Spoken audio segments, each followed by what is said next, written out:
G'day, my name is Chris Anderson and welcome to the Ando and Co podcast. Today I'm sitting down with Tim Franklin, who was a couple of years ahead of me at school at Villa. And look, it's pretty exciting. He's actually decided that he's going to break the record running around the world in 250 days from now. And so we're going to jump into the journey of what's got him to here. Tim, what can you tell us about yourself? Well, it's good to be here, Chris. Yeah, that's a really broad question to start with. I guess I have always loved sport, always loved movement throughout my whole life, and was heavily involved when I was a kid. Then took a few wrong turns. Body sort of let me down through high school, and I didn't treat it with the respect probably that it deserved. And that lasted for about a decade. But then, at about 2003, 2004, 2005. Sort of just made the decision to get fit, look after myself a little bit more. A lot of my mates had been fit at school and sort of went the other way, and I was probably the person that went probably not as fit at school to getting fit. And I did my first ever triathlon, sort of came near the back of the pack, but started running and just fell in love with it. Fell in love with everything about it, how hard it was, the people I've got to meet, the places I've gone as a result of sort of some of the events I've done, which we probably talk about soon. But I just fell in love with running and fell in love slowly with getting fitter. And then I've always liked a little bit of a challenge, or to take things probably to the next level or to another degree. So I sort of caught up with a guy that had run around the world. About 2017, I caught up with this bloke who was the first guy to do it, an Australian guy. He lives down in Sydney. And I got talking to him, and I was like, man, this is something that I have to be doing. This is something that I've got to really give a nudge, see what it looks like. And as you say, 250 days from now, so the 3rd of December this year, I'll take on that journey to become the fastest person ever to circumnavigate the globe by foot. It's a relatively small field. 5 people have completed the journey. So I'll be... Well, I should say, 4 people have completed. I'll be the 5th. There is a guy going at the moment, but his journey's been stymied by COVID. But I have to cover 26,232 kilometres in order to be classed as covering the world. And there are many other rules. But yeah, so it's a pretty exciting journey. Nerve-wracking as well. Awesome. And obviously, all those kilometres, how far do you have to run each day to make this happen? So that's really based on the world record. So the current world record, Serge Gallard owns it. He's a Frenchman, and he did it in 434 days. So I have to obviously do it faster than that. So I've worked out that 63 Ks a day is a pretty cool number. So it's 1.5 marathons a day, and I have to do that. And that gives me about 410, 415 days to cover the distance. And then I'll have about 15 to 20 rest days, and sort of days just in case travel doesn't happen or I get injured, etc., etc. So it's a moving feast the whole time, but 63 Ks a day on average is what I need to be doing. Awesome. And you mentioned sort of around that 2003 to 2005 point, you started to get a bit fitter. Was it the regular, I'm going to run 5K a day kind of thing? Like, was that where you started out, or? Yeah, I even think it was less than that. I've been lucky enough to sort of have the opportunity to go and talk to people about the journey that I've been on, and my journey's no different to probably a vast percentage of the population, where I probably didn't take health and fitness and well-being with the priority that it should. Let myself go, both... Well, really physically put on an incredible amount of weight, and then I was just fueling my body with things that, you shouldn't be fueling your body with, too much booze, a bit too much party, and just poor food choices, and then just overeating. Really sort of common thought theme in the Western world, really. And I just decided one day, I said that enough's enough. I need to really start looking after myself. So I thought I'll go for a 10K run, thinking that 10Ks would be easy because I did it once at school or something like that. And I can remember, probably for your older listeners, I went for a run and I had like a trucker singlet on, a pair of board shorts and a pair of Dunlop volleys. That was my workout wardrobe at the time. And I ran in total that day. I ran 2.2 kilometres, and I got to a payphone and actually reverse charged my mum, rang home so she could come and pick me up, because I was spent. At 2.2 k's took me about 28 minutes. Lot of profanity used in that run. I remember vomiting, and it just being so hard. And I was like, well, I'm really unfit. But it lit that fuse. I was like, this is incredible. This should be so much easier than this. What am I doing? And I fell in love with it. I fell in love with. I liked the fact that I wasn't very good at it, and I wasn't very good at it all through school. I sort of did it through school, but I wasn't very good at it. But I loved that. I loved having to work at it, I suppose. It gave me that. So that 2003, 2004 was just really base level fitness. I'd enter triathlons. Me and a mate started doing tries, and there might be 78 people racing, and I was coming 75th. I was right at the back of the field, but it just, I suppose, that gave me motivation to see how much I could push. And as I went along, I was running further, then got faster, got more involved in triathlon. So I mean, my journey started like 04, 05, and has really sort of blossomed, I suppose, into this latest challenge, which is still, like, I'm still well on a journey. I'm nowhere near where I think I want to be, both physically and mentally. I still probably running away from that guy that was the early 2000s, that was making really poor health choices. He's still there. Yep. So I'm working through him. But yeah, the journey started sort of that 04, 05, and I must say it's been awesome. Like I really love it, and I talk to it, and I think, and I hope that it comes across that the passion that I have for it, and that I would love everyone to sort of give it a go, whatever that may look like. And just thinking back to sort of 04, 05, obviously planned for 10k, ran 2.2, 2.3k. Were you just an office worker like the rest of us, wanted to go out and get fit? Yeah, absolutely. So I was working as a solicitor at the time. I think around then, I was just graduating from uni. Did a law degree and moved into the legal profession. But yeah, I thought, well, I might as well. I've got to try and get fit. I've got to look after myself, and that was it. Like I was such a sedentary life, that I was living, and that was just the norm, right? That was easy.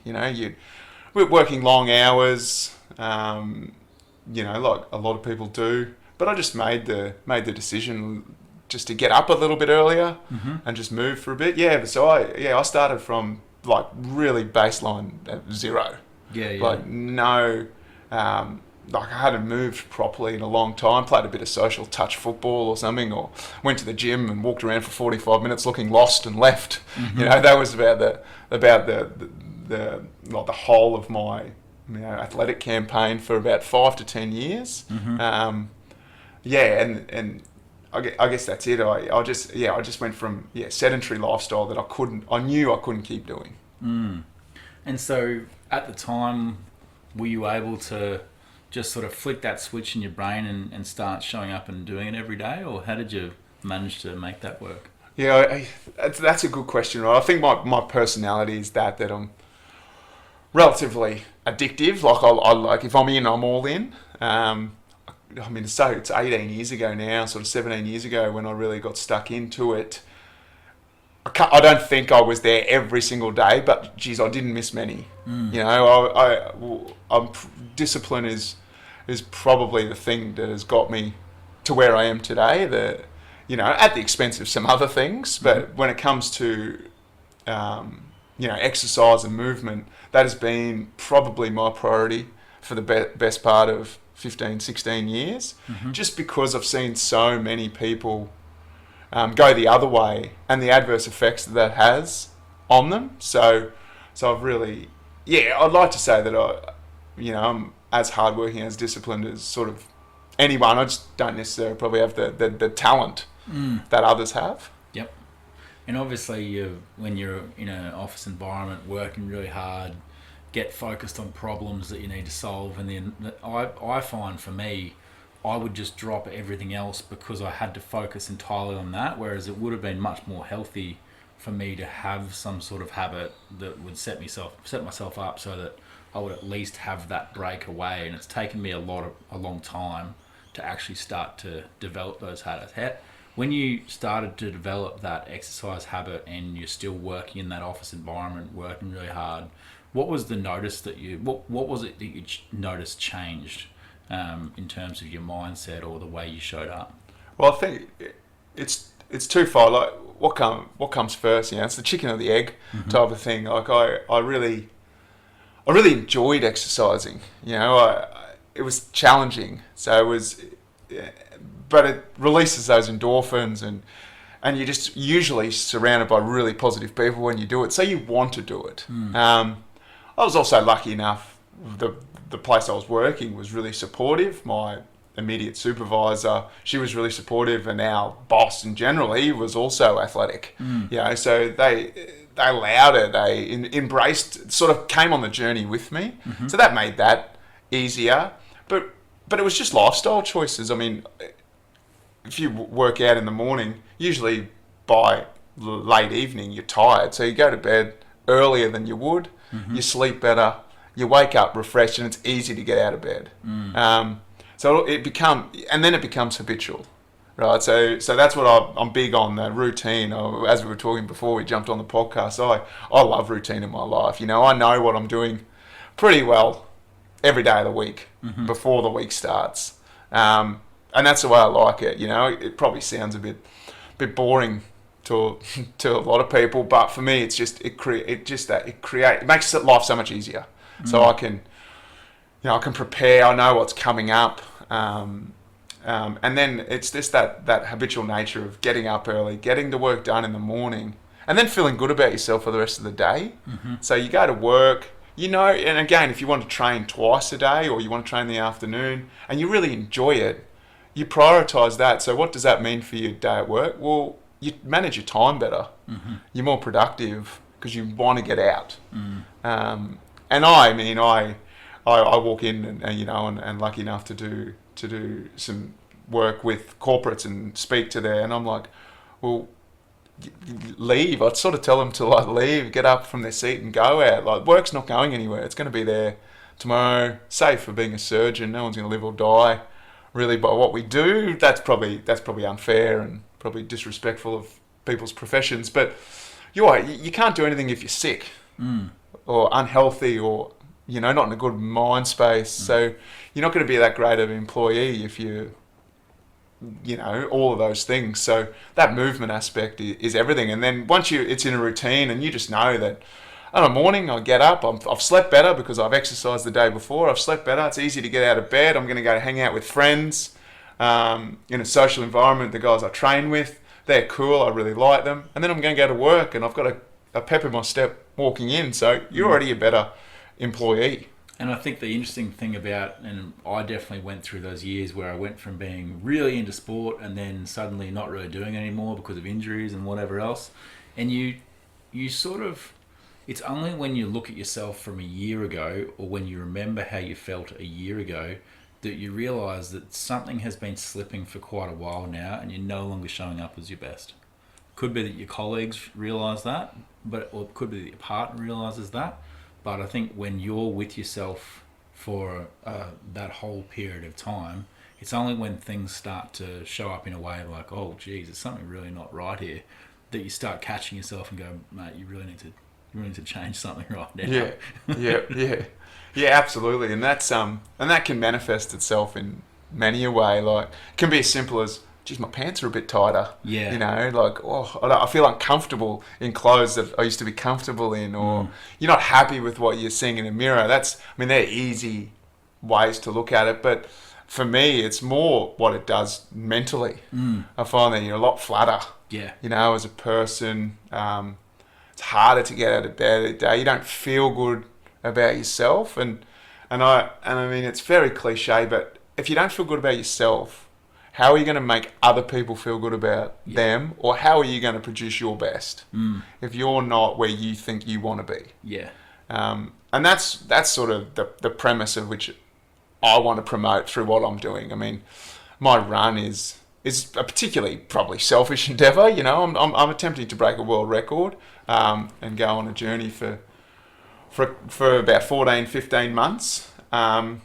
But I really wanted to get out that how important movement is and exercise is, and that can be anything, you know, like going to a gym or going for a walk around a block or walking with your grandkids, your kids, playing tennis. If you used to play tennis, so many people, you know, I've been lucky enough to do a lot of work in America, and that tennis is a massive thing in the States. Tennis or golf seem to be every single person plays tennis or golf, and I swear every person in the States had a tennis scholarship at college. Like that's what it feels like. They all just like, oh yeah, I used to play tennis, but they haven't. Their knees are a bit sore and they haven't played in 20 years. So I'm like, go and play. Yeah. Because when they talk about it, it's like I find it similar to when I talk about my run or running. There's just a little, I suppose, again, a cliche, but like a sparkle in my eye that comes up. And this is the way these guys talk about their tennis or whatever it may be. And I'm like, go and do it. Yeah. Like, you can. Like, you've just forgotten that you can. Yeah. So I just want people to go and do it again.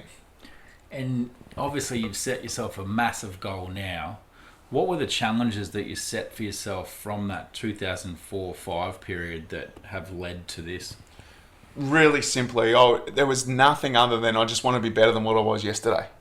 Like I just wanted to work on me. Like I get caught up in these rivalries that I don't even know that I'm a part of. You know, like people are like, oh, I beat you in the pool today. I'm like, I didn't realize we were racing. But for me, it was just, all right, this is what I did yesterday, or this is what I did at my last race. What can I do to improve at my next race? And not worry, not get caught up. And this is a social media thing, right? I'm all for social media. I use it to benefit my business and myself as an individual. But we spend so much time comparing ourselves to what other people are doing instead of to what we were doing. You know, everyone's journey is different. As you said, like you let yourself stop moving because of injury or work got in the way. Everyone's got a reason, you know, and everyone's reason's different. Everyone's why is different. Everyone's journey to where they are right now is different. So that's all I ever focused on or ever tried. And no doubt you get sucked into, what's, you know, I've got to race Johnny. What's Johnny doing? What's Johnny's training look like? How can I, you know, beat him? But then it doesn't matter what he's doing because that's not going to help you because his body composition's different. Who he is different. What he does for a living is different. Everything changes. You can't worry about what other people are doing. Just worry about yourself. And all I tried to do was just be disciplined and get better. You know, every day, just get better. And it worked, you know, and now I'm relatively competitive when I throw my hat in the ring, but only because I'm comparing myself to where I was and then I can race and I could come first or 50th, but I'll be like, well, how did you go compared to where you were? I go, geez, I've raced well today.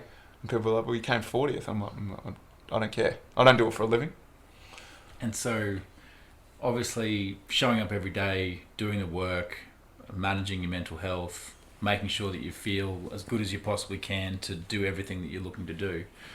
When you move from sort of 2004 to 2005, is it a triathlon that's maybe a sprint? Is it then a competitive try? Is it then a 10K run? Is it then a marathon? Like, what are the big sort of events that made you think to yourself, I can do more and be better in this environment?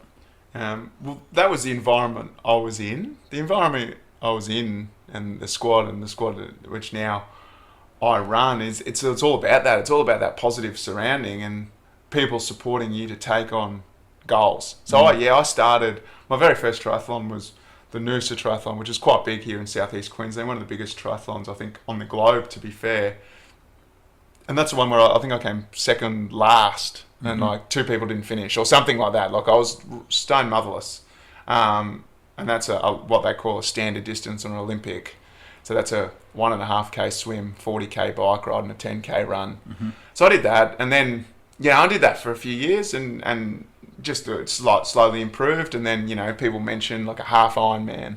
and then an Ironman. So you're like, yeah, I'll do that. So I did a few Ironmans, and that's a 3.8k swim, 180k bike ride, and a marathon. Mm-hmm. You know, I didn't do that overnight. I think it was about seven years from my first triathlon to when I, you know, took the time to really focus on it.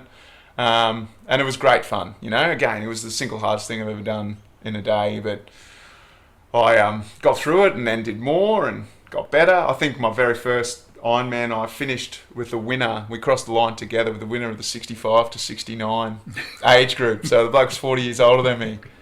We did the same time. That just showed me that this is the lifelong. Exercise is lifelong. You know what I mean? And the more you do, the longer that life's going to be. So yeah, it was a gradual build, and then I've done, you know, some pretty cool adventures since then. Some ultra sort of endurance racing, which is sort of where I've been living over the last couple of years, and that's the 250 to 400 kilometer runs across like deserts. They're not normally in really nice places. They're usually in arid, harsh conditions, but it really tests you as a person, and you know, you got to carry everything for a week, and you know, a week of running, including all your food. You got to carry all your sleeping stuff, and it's quite brutal, but it's really, you know, it just takes your mind to places where you probably didn't think you were capable of, and that's what I fell in love with as well. So really gradual journey for me from when I first started to where I am now. Yeah, definitely not overnight. Awesome. And when you think about your squad, Tri Nation, and the people who come along, what's generally the journey that they're on, and where do they start to feel comfortable that they can join a squad? Are they just started getting back into fitness, or where does that stand? It's the widest breadth of people that you could possibly imagine. Anywhere from, I've got 16-year-olds in the squad up to, I think our eldest member's 77. And they have a different why and a different how. Like their journey to there, I've got guys that have come that were 135, 140 kilos. That you know, that couldn't swim a length of a pool. I've got guys that have come from professional sporting backgrounds. I've had Olympic medalists. So the journey to the squad is just vast, and all different. But what I hope brings them to Tri Nation is that it's that supportive environment, and they just want to be better. You know, they want to improve. But yeah, there's no rhyme or reason really to who comes, and that's probably what I love about it. It's like just like licorice all sorts of a group. But their goal is just to improve and do something that they probably didn't think possible, and that what keeps them coming back is that positive and supportive community. I feel. Yeah. And just thinking about the goals that you've set for yourself over time, like could you possibly set a bigger goal than running around the world and beating the record? Yeah, I probably. There's probably something. I think, yeah, again, as we were talking about a bit earlier, I think there's like a level of one-upsmanship across the go. But no, for me, I want to go see the world, and I love to run. So why not combine those two things? I don't think so. I think this might be it, but never say never. I mean, I don't know what would be next, to be honest. I've got to get through this one first. Yeah. And have you seen much of the world yet? Oh yeah, I've been really lucky. Both just in travel, holiday scenario, but also work. I've been lucky enough to spend a lot of time over in the Americas, both north and south, for work. And then a few times to Europe on holidays. Yeah, so I mean, yeah, extraordinarily lucky, to be born into the family I was born in with the opportunities that I've had. So yeah, I have, and but I'm going to go see it a lot slower now. Awesome. And just obviously talking about work there, you started out, studied law, became a solicitor. I understand that your work environment's a fair bit different now.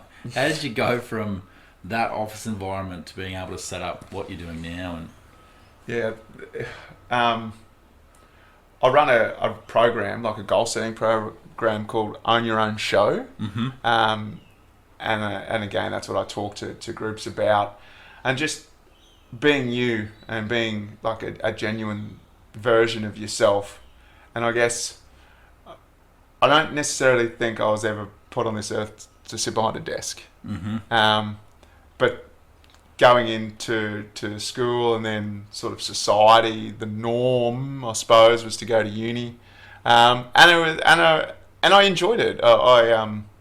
The people I met while studying were awesome, and got into a legal career. And I did it for about 12 or 13 years. The last couple of years I took on the Tri Squad, Tri Nation, and I was like, well, I want to make that my full-time vocation.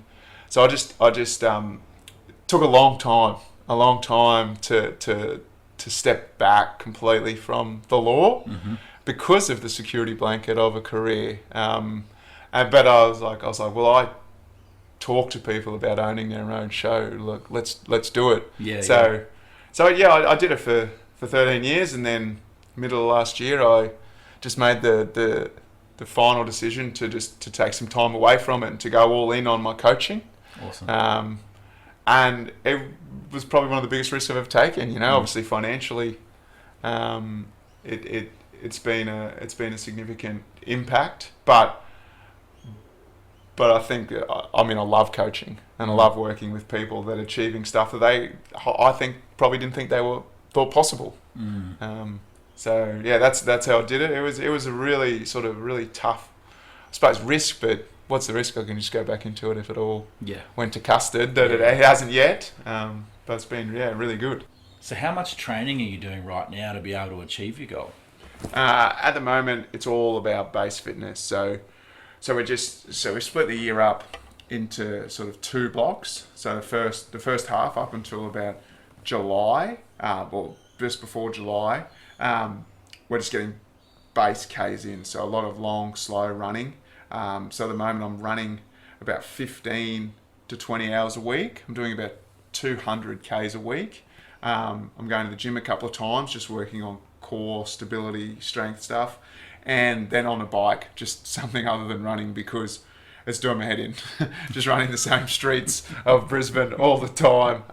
So it just breaks it up a little. So at the moment, that's what my week looks like. I'm running twice a day for 5 days a week, and then I've got 2 easier days, and on those days I go to the gym. And we'll do that up until July.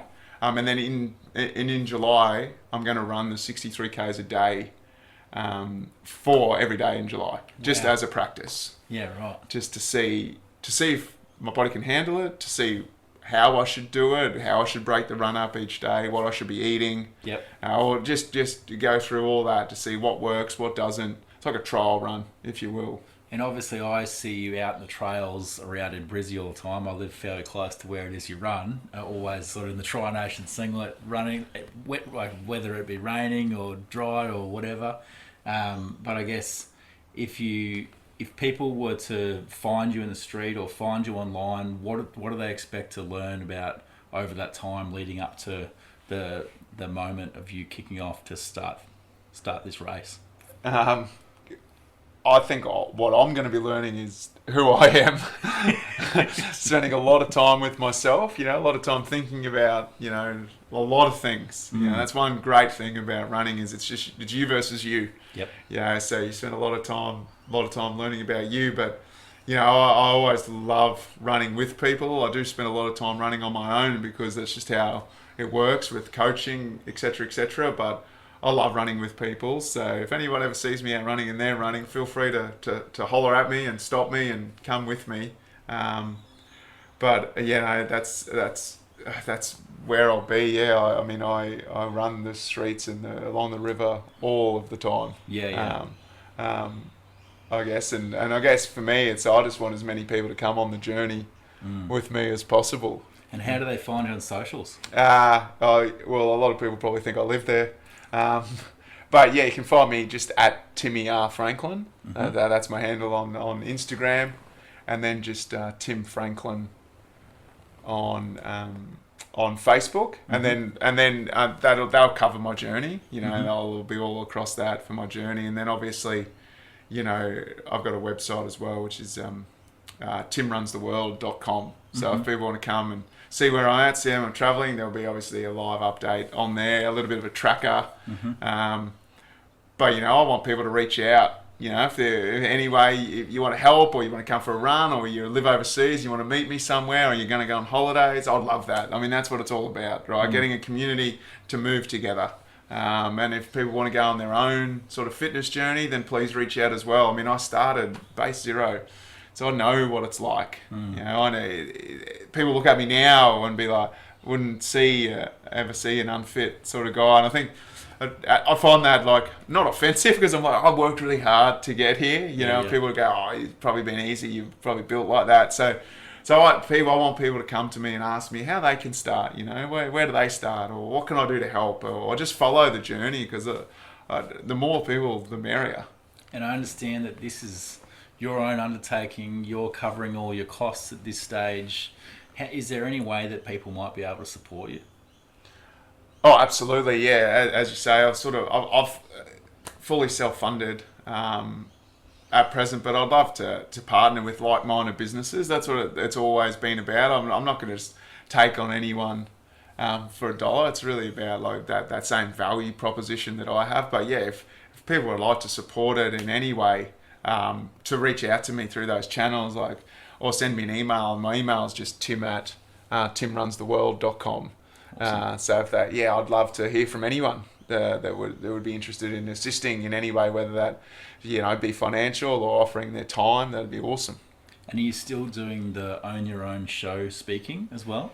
Yeah, so lucky to be doing that. So I work with a lot of corporates and a lot of schools, where I go in and I talk goal setting, and I look to motivate a workforce or a school, but intrinsically. So I really try and build up what's the individual want. What do you want as an individual to be better at? Mm-hmm. And then I find that really assists them in their work or their school life, and therefore making a better employee or a better student. So I'm still doing Own Your Own show. It's going really well. Awesome. But again, if people want to learn more about that, then just reach out to me through those channels I've already talked about. Yeah.